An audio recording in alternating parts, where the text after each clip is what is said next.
IPL 2025లో భాగంగా పంజాబ్ రాజస్థాన్ జట్ల మధ్య చండీగఢ్లోని మహారాజా స్టేడియం వేదికగా 18వ ఐపీఎల్ మ్యాచ్ జరగనుంది.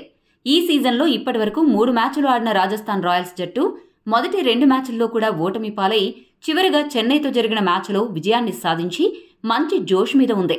అదే సమయంలో పంజాబ్ జట్టు గత సీజన్ల ట్రాక్ రికార్డుకు భిన్నంగా ఈ సీజన్లో ఆడిన 2 మ్యాచ్ల్లో కూడా విజయం సాధించి తాము ఈసారి ఎంత పటిష్టంగా ఉన్నామో అనే విషయాన్ని స్పష్టంగా తెలియజేస్తోంది.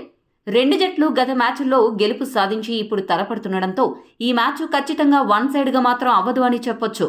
ఇప్పటి వరకు ఐపీఎల్లో పంజాబ్ అలానే రాజస్థాన్ జట్లు 28 సార్లు తలపడగా 12 సార్లు పంజాబ్ జట్టు 16 సార్లు రాజస్థాన్ జట్టు గెలుపు సొంతం చేసుకున్నాయి. అయితే ఇక్కడ గమనించవలసిన విషయం ఏంటంటే గత సీజన్ల కంటే ఈ సీజన్ పంజాబ్ పవర్ చాలా ఎక్కువగా ఉంది. జట్టులో ఎంతో మంది అద్భుతంగా ఆడుతున్న ఆటగాళ్లు ఆ జట్టుకు అతిపెద్ద బలం. కాబట్టి గత రికార్డులను ఈ మ్యాచ్కు ఆపాదించాల్సిన అవసరం లేదు. ఈ పిచ్ రిపోర్టు విషయానికొస్తే ఈ పిచ్ అటు బ్యాటర్లకు ఇటు బౌలర్లకు సరిసమానంగా అనుకూలిస్తుంది. అయితే మ్యాచ్ జరిగే కొద్దీ పిచ్ కొద్దిగా నెమ్మదించి స్పిన్నర్లకు అనుకూలిస్తుంది. ఈ పిచ్ పై టాస్ గెలిచినట్టు మొదట బ్యాటింగ్ చేయాలని భావిస్తుంది. ఈ నేపథ్యంలో టాస్ కీలకంగా మారనుంది.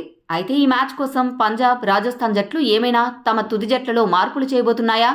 ఏ జట్టు బలంగా ఉంది, ఏ జట్టుకు గెలిచే అవకాశాలు ఎక్కువగా ఉన్నాయి అనే విషయాలను ఇప్పుడు మనం చూద్దాం. ముందుగా రాజస్థాన్ జట్టు బ్యాటింగ్ విషయానికొస్తే ఆ జట్టు ఓపెనర్ యశస్వి జైస్వాల్ పూర్తి అవుట్ ఆఫ్ ఫామ్ లో కనబడుతున్నాడు. సంజు శాంసన్ ఓ 20 నుండి 30 పరుగులు చేస్తున్నా పూర్తి స్థాయి ప్రదర్శనలు చేయడం లేదు.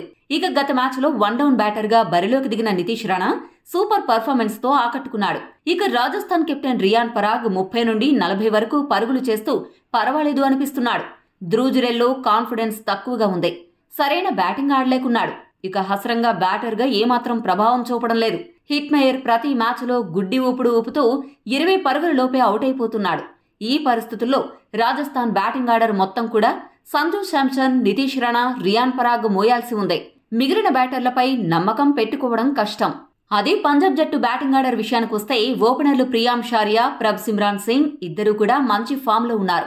వన్ డౌన్ బ్యాటర్ ఆ జట్టు కెప్టెన్ శ్రేయాస్ అయ్యర్ తన కెరీర్లోనే అత్యుత్తమ ఫామ్ లో ఉన్నాడు. గత మ్యాచ్లో బరిలోకి దిగిన నేహాల్ వదేరా కూడా సూపర్ హిట్టింగ్ చేస్తూ తాను ఏమాత్రం తక్కువ కాదనే విషయాన్ని నిరూపించాడు. ఈ నలుగురే కాకుండా హిట్టర్లుగా పేరు సంపాదించిన Shashank Singh, Marcus Stoinis, Maxwell, Suryansh Shedge ఇలా మొత్తం 8 మంది బ్యాటర్లు పంజాబ్ బ్యాటింగ్ ఆర్డర్లో ఉన్నారు. బ్యాటింగ్ స్థిరంగా చేయడం కావచ్చు, లేదా ఎక్కువ మంది హిట్టర్లు జట్టులో ఉండడం కావచ్చు, ఇలా ఏ అంశంలోనైనా రాజస్థాన్ కంటే పంజాబ్ జట్టు ముందంజలో ఉంది. మరి పంజాబ్ పవర్ ముందు రాజస్థాన్ ఏ మేరకు తట్టుకుంటుందో వేచి చూడాలి. ఇక ఫాస్ట్ బౌలింగ్ విషయానికొస్తే రాజస్థాన్ జట్టులో జోఫ్రా ఆర్చర్ గత మ్యాచ్లో అత్యుత్తమ బౌలింగ్ ప్రదర్శనను కనబరిచాడు.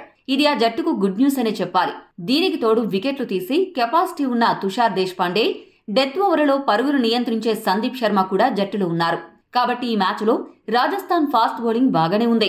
పంజాబ్ ఫాస్ట్ బౌలర్ల విషయానికి వస్తే Harshdeep Singh, Lockie Ferguson, Marco Jansen, Stoinis ఈ నలుగురు కూడా బాగానే బౌలింగ్ చేస్తున్నారు.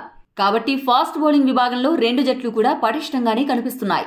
ఇక స్పిన్ బౌలింగ్ విషయానికి వస్తే రాజస్థాన్ జట్టులో తీక్షణ, హసరంగా రూపంలో మంచి నాణ్యమైన స్పిన్నర్లు ఉన్నారు. అదే సమయంలో బ్యాకప్ స్పిన్నర్ గా కుమార్ కార్తికేయ సేవలు కూడా జట్టుకు అందుబాటులో ఉన్నాయి. కాబట్టి రాజస్థాన్ జట్టు స్పిన్ విభాగంలో కూడా పటిష్టంగానే ఉంది.